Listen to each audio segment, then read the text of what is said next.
everyone, Dr. Hughes here. And last week I gave your parents a great assignment, and it was to actually spend an evening talking to you about your heritage or your family background. I'm hoping they had a chance to do that. Tonight, I'm going to ask that all of our families try to share something that's personal and cultural from their backgrounds so that we can have a diversity day tomorrow. I'm going to actually focus on some countries I visited. You can show photos of where you've been. You can actually make a favorite recipe, or you can talk about your history as a family and where you come from. All of those things would be a fantastic way of celebrating the diversity that exists in our community. Thank you and have a wonderful day.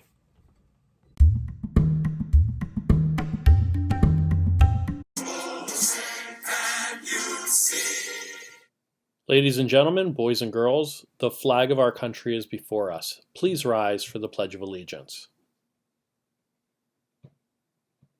I pledge allegiance to the flag of the United States of America and to the republic for which it stands, one nation, under God, indivisible, with liberty and justice for all. Please be seated for this morning's announcements. You gotta have heart, miles and miles and miles of heart. Good morning, Hawks, and welcome to our second week of remote learning. It's great to see that you were rocking your socks on Friday. Today we have two birthdays that we're celebrating, Maeve Natali in grade 4 and Shiri Sobel in grade 7. Happy birthday. And two jokes today, brought to us by Dr. O'Reilly and Zoe LaBelle. Okay, Haworth, here we go. We've got some jokes for you today. And the first one is, what did the ground say to the earthquake? What did the ground say to the earthquake? You crack me up! The next joke is, why did the music teacher need a ladder? Why could the music teacher possibly need a ladder? Oh, to reach the high notes. And the next thing is, what's the worst thing you're likely to find in the school cafeteria? Oh, I don't know about this one, but what's the worst thing you're likely to find in the school cafeteria? The food. So, hope that was gave you a couple of chuckles, and hope everybody's doing well, and signing off. Hi, my name is Zoe, and I'm in 2nd grade, and I'm going to be sharing with you a joke, and here it is. Where do pencils come from? Pennsylvania. Thank you. Bye. Thank you. Okay, boys and girls, ladies and gentlemen, listen up. My own children have been begging me to do Renegade with them and tape it. Well, I finally relented and we practiced all weekend long. So drum roll. This is Mrs. White and her daughters doing Renegade. Wait. Renegade, renegade, renegade. Go, go, go, go, go,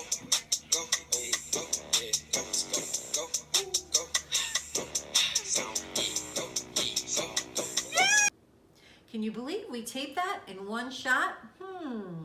All right, now we're ready for the virtual high fives. So put your hands up. Miss DeNoble, Miss Felder, Zach Schneider, Demetra Francisco, and Max Grossman.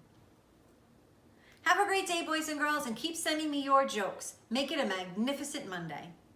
It's fine to be a genius, of course, but keep that old horse before the cart. First you gotta have heart.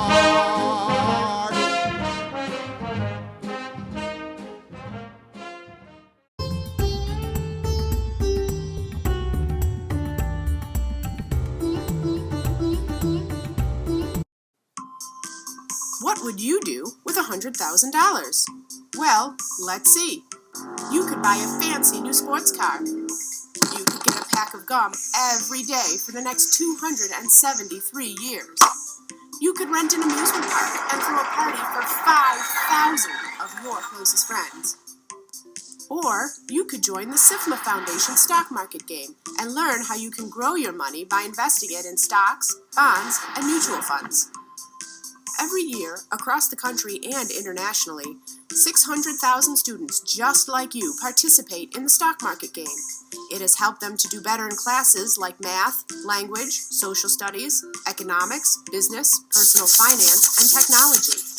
The stock market game also has helped them with essential 21st century life and career readiness skills like setting measurable goals, managing their time, successfully working in groups, and being responsible for their part in a project. In the stock market game, you start with $100,000 in virtual cash.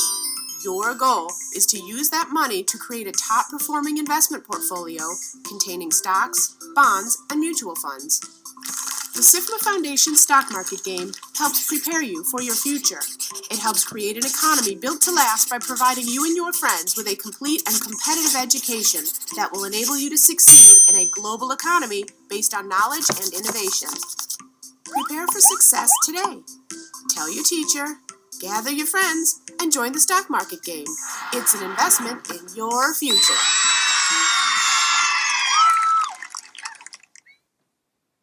Hello everyone. What would you do if you had $100,000? Today I'll be introducing you to a new exciting online game called the Stock Market Game. It's an online simulation that introduces students and their families to investing in the stock market. Basically, it goes like this. Each student will be working as part of a team with members of their family to buy and sell stocks to create an investment portfolio. This portfolio starts with a virtual amount of $100,000. While that number isn't real money, the companies that you will be researching and investing in are.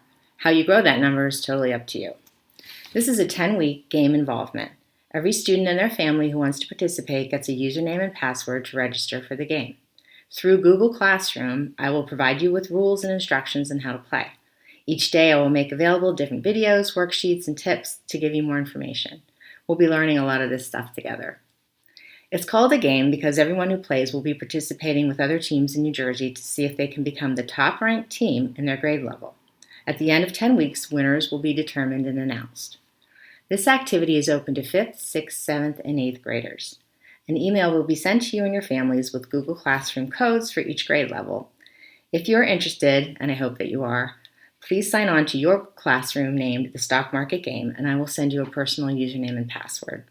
To get started, on Monday, March 23rd, I will be having a Google Meet to answer your questions. Also on Monday, the competition will begin. Thank you and happy investing.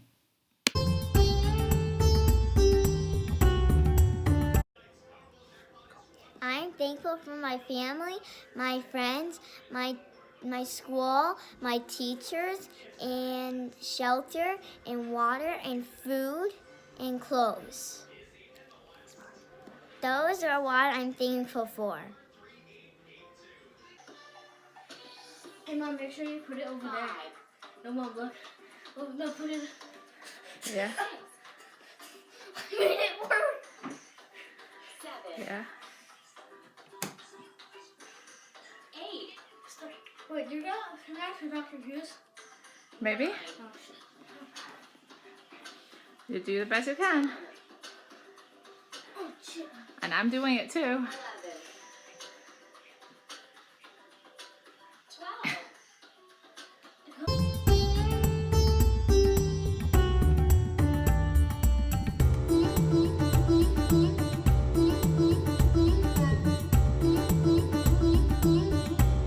Good morning, my Haworth students, all my little hawks and all my hawk families. This is Dr. Hughes, and we're back for another week of yoga with Yogi Woo. So super excited to have you here. Super excited that you're joining us virtually.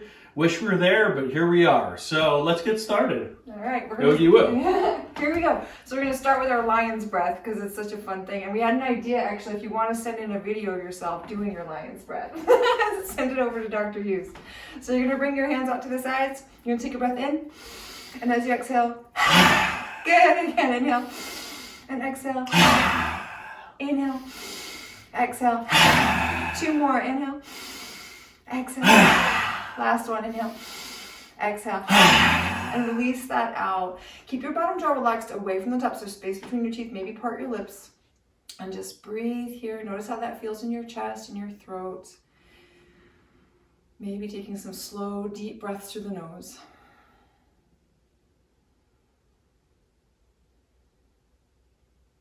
And we're gonna do some neck rolls. Take a breath in. As you exhale, bring your chin down towards your chest. Inhale, roll your head over towards your right and back. And exhale to the left and forward. Inhale to the right and back. And exhale to the left and forward. Do a few more. Be mindful of your jaw. So you want to keep your teeth parted, especially when your face is pointing up toward the ceiling. And then switch and go the other direction.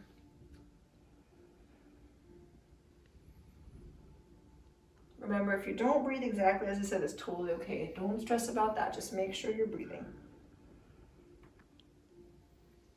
And the next time your chin is down towards your chest, you're gonna pause there. Take a breath in, sigh it out. And inhale, draw your head up. Exhale the breath, pause, take a few breaths, notice how that feels. You can keep your eyes closed or you can open them. We're gonna do our shoulder rolls. So you're gonna inhale forward and up, exhale back and down. Inhale forward and up, exhale back and down. Go at your own pace.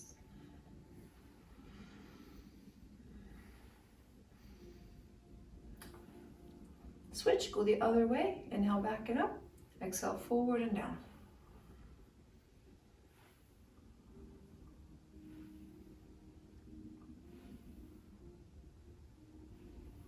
And then release and pause. Just let the arms dangle at your side. You could close your eyes. If you prefer to have your eyes open, just focus your eyes on one point. And let your breath in a nice steady pace.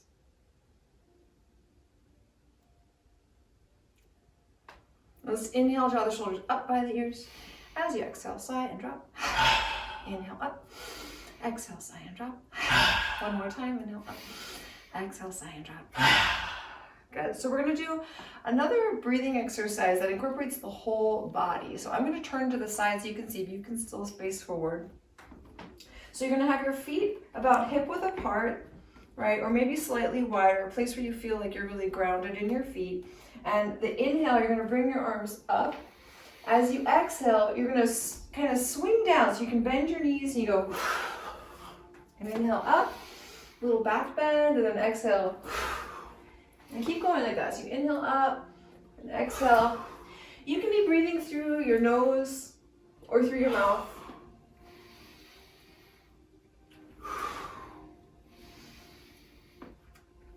I really feel my lungs expand. Yeah, great for detoxing the lungs and also bringing in fresh air.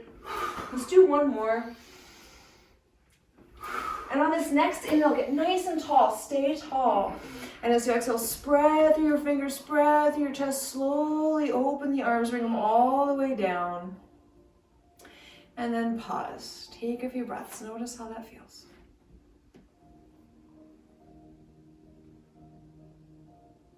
And you can float your eyes open if they're closed. We're gonna step our feet a little wider apart, so they're wider than your hips, wider than your shoulders. You're gonna turn one foot out. And you're gonna bend down into that knee. So you wanna make sure your knee is over your ankle. Sometimes this happens, or sometimes we're here. You wanna try and find that perfect placement of your knee right over your ankle. You're gonna reach your arms forward and back. So this is warrior two pose. So you wanna feel yourself really strong in this pose. You can feel your legs working. Press down through your feet. Get nice and tall through your spine. Take a few breaths. Notice if you hold the breath. Let yourself feel strong and grounded and stable. On your next inhale, you can straighten. And exhale, release the arms. Switch back to the other side. So you're going to go over this way. And you're going to bend down into your knee. Find your strength, that knee right over your ankle. Both feet working. Reach the arms forward and back. You can turn your head toward the arm that's over the bent knee. Close your eyes if that feels okay. It might throw off your balance. If it does, then keep your eyes open and focus on one point. Slow, steady breaths. Feel your strength, feel your courage. And on your next inhale, straighten. And exhale, release the arms. And we're going to turn back to the front. So both of your feet are going to be turned in. Bring your hands onto your hips. Take an inhale to lift through your heart. And as you exhale, hinge at your hips, fold over, and let your arms just hang. So they might just hang like this, or you might hold opposite hand to opposite elbow.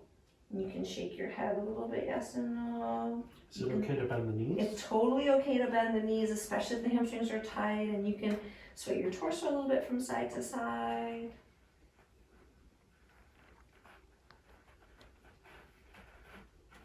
And then you're going to bring yourself to center and stillness. Take a breath in and out.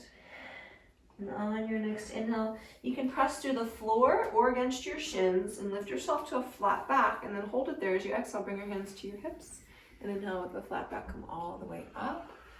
And exhale the breath and just pause a moment. So let yourself stabilize in that so that your head is above your heart again. And you just want to give your body a moment to adjust.